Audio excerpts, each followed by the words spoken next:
An epic journey into the cosmos, a large cast of characters, in an otherworldly universe. Welcome to Starfield. How's it? Naba here. 12 years. 12 years since Skyrim blew us away with the immense possibility for adventure in its sprawling world. How would your story be told? Where would it take you? This time, from Bethesda, it takes us across the universe, with worlds upon worlds to explore. Starfield released to early access on September 1st, 2023, promising to give us that feeling of wonder all over again in the vastness of space. Who wouldn't want to live out some version of their fantasy we've seen examples of through the movies and books we consume? Would you be the genius unknowingly destroying the aliens? The hotshot smuggler who, despite his best efforts, does actually get boarded sometimes? Or the bold explorer bringing humanity's highest ideals to the universe through diplomacy? The possibilities are endless, and Starfield promises to let you slip into any of those characters, advertising a next-generation role-playing game, the ability to create any character you want, and unparalleled freedom. Okay, sounds good. Let's see if it's true. The descent begins into a dank mine, the crevices where your operation's floodlights can't reach, cloaked in shadow. The game looks good and is full of detail. All the knickknacks you're going to see lying around, a high-tech contraption here, futuristic storage cases there, are quite impressive, and at least initially make the world feel as if it is lived in. As your boss Lynn begins talking to you, her facial expressions look great and realistic, while the movements and mannerisms of Heller look believable as he prepares his gear in the background. Looks like we're in for a treat. The sound didn't stand out to me very much, but it was definitely serviceable, and didn't take away from the experience in the slightest. Unfortunately though, with the graphics, I found the game didn't run very smoothly for me on high settings. I'm not sure if it was the optimization or just the fact that there's so much going on, but this has been the first game in a while that I've had to downgrade the graphics to play without bothersomely low FPS, especially in the more involved areas. It could be that my computer is finally nearing the end of its useful life though, and Bethesda does a good job of keeping the game looking good when the sharpness and lighting is reduced a little bit.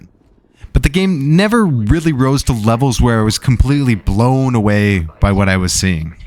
There were some set pieces that looked quite nice, and some of the handcrafted locations stood out, but there are also a fair number of unremarkable locations. Although it makes a lot of sense, with a game of this scope. Not much to complain about though, as the graphics and sound were never expected to be otherworldly, and they did, especially in those first few minutes, really pull me into the universe, getting me excited about what was to come next. We'd have to wait a little longer though for the answer to that, as the character creator pops up. It was a little bit refreshing, actually, to be able to adjust your character's physical attributes to a really deep level. Many of the recent games I've played have chose set templates, but here you can run wild, and the modern iteration of this type of freeform creator worked well. After you finish, you can choose a background from amongst the many options. I chose Industrialist because I was aiming for a more diplomacy, research-focused playthrough. The possibilities of this inflamed my imagination. I tied to this the natural perk of Extrovert and Taskmaster, given my history as one well-versed in the corporate world, and topped it off with kid stuff, because, we all know how important it is to take care of our parents. Character done, and the game was still looking top class. But what came next was a bit of a letdown. Without revolutionary graphics, the atmosphere of the world needed to really come through strong and carry a lot of the weight. But the starting city of Atlantis was nothing special. It uses the template that a lot of media on humanity's future follows, which is to say that the environment is very sterile. Maybe in the first few moments of exploring the city do you get that feeling of wonder, but it's soon washed away, as once you check out an area, there's very little else that felt interesting. You enter the Well, a grimy portion of New Atlantis, which brings to mind Total Recall, and it's neat for a little while. This goes even more so for the planets you're landing on. Simply, you land and there's a biome with a couple of different types of flora and fauna. Okay, but the beasts I encountered all behaved in a pretty similar manner, and there was nothing interesting about observing them as they walked around. Sure, you might see some neat geological formations if you looked hard enough, but for the most part, the planets felt extremely boring. Instead of these worlds thriving with life in interesting locales, they felt more like basic templates with a list of biome type, animals, and plants that were filled in with different pieces each time to make it seem like exploring is worthwhile, when in reality, you're just seeing the same thing with a different coat of paint. Now imagine this while also having to walk everywhere once you're on the planet. On one quest, I was using the scanner to find POIs. The scanner has a really cool function that we must credit the developers for, as it allows you to clear the screen of those annoying quest beacons that are so prevalent in so many games these days. So when the scanner's active, you can see the path to your quest location through the visual. This is a really ingenious way, I thought, to hide these gamey devices. Unfortunately, though, on this particular quest, the planet wasn't all that interesting, so my eyes were glued to this scanner, looking for POIs, which I thought I needed to travel to. The reality of the situation was a little bit different, as there was a huge point not marked as a POI where I had to go. But since exploring the world was so dreary, I got this tunnel vision on the scanner and wasted even more time. This is how I really experienced the game's atmosphere for the most part. I didn't have any issues with the limits that Bethesda put on the world area. Basically, each landing point on a world gives you a certain area you can explore, and you can't, for example, walk the circumference of the planet. But the real reason for the lack of concern about these constraints was that there wasn't anything interesting to explore, or things to explore for the sake of exploring. There's no variation. Every cave felt the same, every interior some manifestation of another. Nothing that was truly inspiring and made you step back and say, wow. Despite that, there were a few standouts, such as Neon, a Blade Runner-esque city with the namesake neon lights hauntingly illuminating its confines. Here, the feeling of a ramshackle civilization of extreme wealth juxtaposed against crippling poverty emanated, which gave the world a depth and grittiness to make it feel like it was lived in. But it was only one city, and this is a space game with exploration across multiple planets, multiple cities. So the sensation of a living world that I wanted to sink my teeth into only cropped up 1 or 2 times. And if for some reason you did really get into the environment, I found that the NPCs surrounding you take away from it. Bethesda has always had an issue here, and it hasn't been fixed with Starfield. Some of the main characters show some signs of life at times, but more often than not, the characters you're interacting with take on the appearance of robots, their lifeless eyes staring into your soul, their responses mechanical and uninspired. Taken from the older games in Fallout and Elder Scrolls series, the head-on conversation with an NPC faces back and just feels awful in this day and age. It gives you a sense that you're talking to a prompt as opposed to a human that you're meant to have some feeling for. This is enhanced by the mannerisms and facial reactions of the characters, which are bland and don't really convey that much at all. In a game that's about role-playing, the player needs to feel like those around them matter, and that you aren't the only individual with agency in this world. When those you're dealing with aren't responding in a believable way, this feeling is snatched from you, and emotions like anger, love, sympathy, they're set aside, and the NPC becomes a simple tool to advance your quest. There's very little depth to get you engaged. Why would I carry on a romance with this character whom I can't simulate getting to know? Why would I help save them? This feeling is of course even worse with the non-main NPCs who 99% of the time are just set dressing, a means to an end. It doesn't help that the dialogue in the game is often childish and feels quite poor. Remember those parents I mentioned before? Well, here's a little snippet of my first meeting with them. What? Well, I'll be. Honey, we got ourselves a visitor. I'll get the coffee brewing. Oh, my God. Oh, you about gave me a heart attack. It's just awkward and cringy, not to mention after seeing me walk down the hall towards him, my father appears startled as if I've jumped out from the shadows. This is par for the course though, as your actions are not noticed by NPCs the majority of the time. Of course, again, for a game of this scope and number of conversations, it'd be very difficult to create compelling dialogue across the board. Perhaps the writers were spread so thin that it just wasn't possible to make the conversations feel authentic. It makes sense, but I don't know if it's an excuse, as if this issue was highlighted, then perhaps the size of the world should have been dialed back to emphasize quality over quantity. At least we can say the universe is big though. It's going to take a dedicated player many an hour to visit all the planets and points of interest in the solar system. It's always good to have this kind of freedom in any game if it adds to the world. Here it's kind of a chore though. I must have been misinformed, but I was imagining that a game with an emphasis on space would allow physical travel between planets. Instead, we're stuck with a clumsy map we have to navigate through to travel.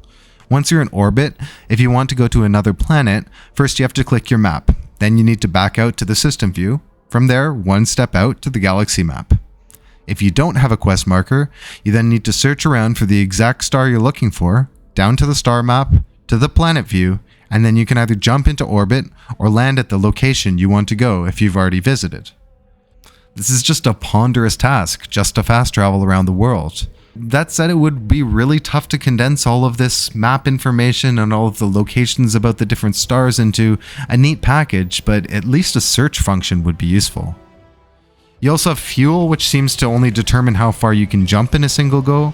Maybe there's a way to run out, but I never did, so all this did was extend the time I was working through the menus to get to the location I wanted to visit, because I could only jump so far with the amount of fuel that I had, then I'd have to jump again, and again, and again. The really disappointing thing for me though is that there's no slow travel option, or at least some way to perform as many of these operations as possible in your cockpit. The idea of the infinite freedom of space is something that is so appealing to so many people, and I'm surprised they didn't allow us to have that here. Setting off in one direction and finding new stars and finding new solar systems, new planets. Now that is what space travel is all about.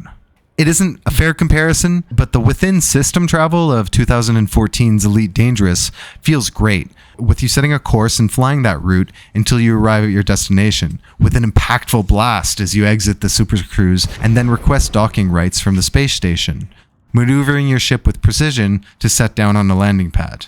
In Starfield, those times when you are in the cockpit don't actually let you go anywhere other than this predefined orbit area that you have.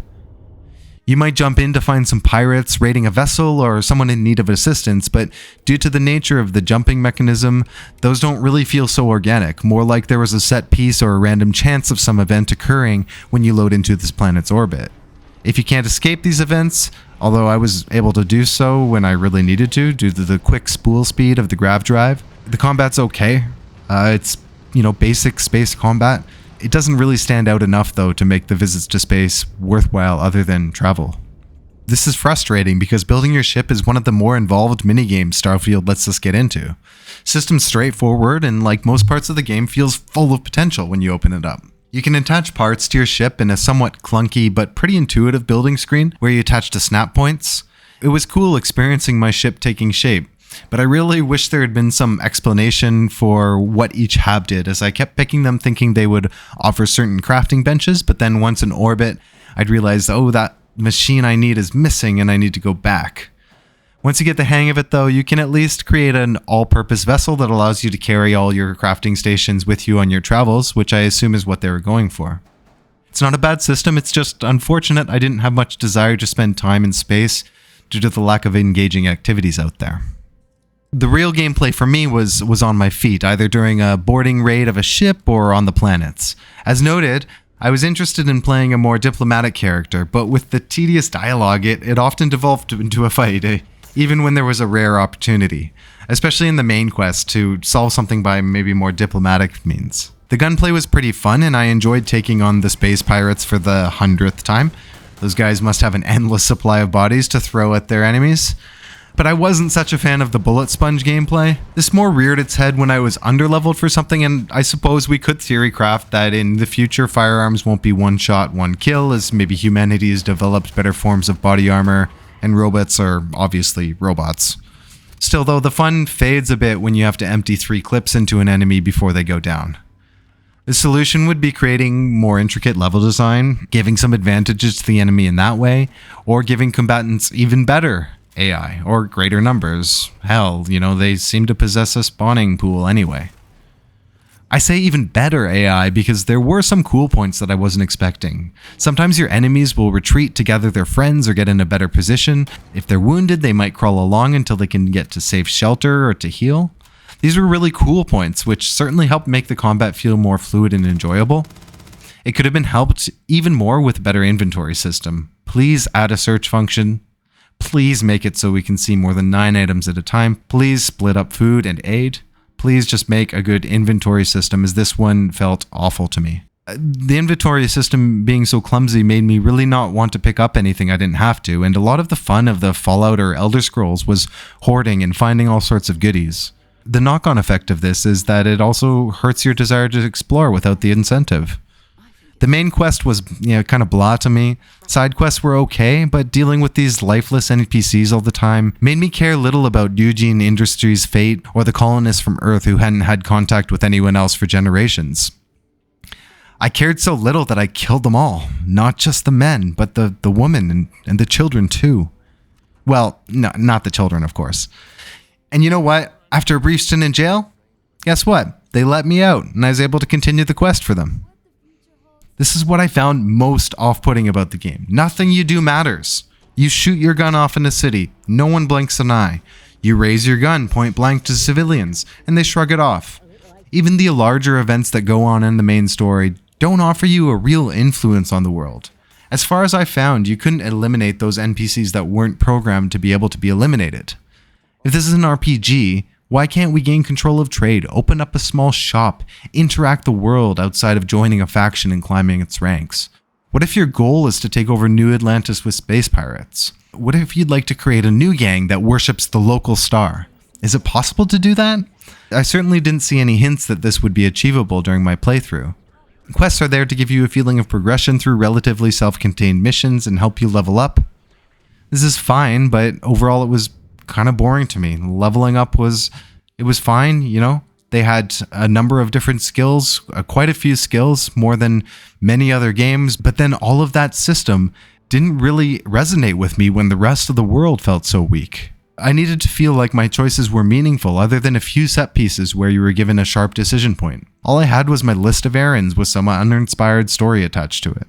There's also a small outpost building system where you could set up on a planet and extract resources, build a little habitat. I was initially really excited to get involved into that and to be extracting resources, but I didn't find it so necessary, and all of the schematics and everything were set pieces where you just drag and drop.